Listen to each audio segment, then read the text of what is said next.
ఇక్కడ వచ్చేసి దసరా వస్తుంది కదండి, అందుకే నేనేం చేశానంటే జాకెట్లు అయితే ముందు కుట్టించుకున్నానండి. దసరా పండుగకి చాలా మంది కుట్టించుకుంటారు, దానివల్ల టైం ఉండదు వాళ్ళకి, మనకు కుట్టదని ముందే కుట్టించుకున్నానండి జాకెట్లు. ఇక్కడ మా జాకెట్లు చాలా బాగా కుడుతుందండి. ఇక్కడ ఈ చీర మీద అయితే ఇది కుట్టించుకున్నాను పండుగకి.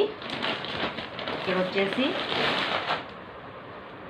ఇది కుట్టించుకున్నానండి. ఈ చీర చాలా బాగుందండి. చీర దసరా పండుగకి దానిపైన జాకెట్ కుట్టించుకున్నానండి. ఇది ఇక్కడ వచ్చేసి ఇదైతే డైలీ యూస్కి అయితే తెచ్చుకున్నానండి శారీ. నేను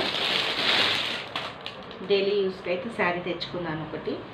ఈడ ఇంకొకటి అయితే షాపింగ్ కూడా చేసేసుకున్నానండి. చూడండి, దసరా రాకముందుకే అంటే ఇంకా 10 రోజులే ఉన్నాయి, దసరాకు 10-13 రోజులు. ఇవన్నీ అయితే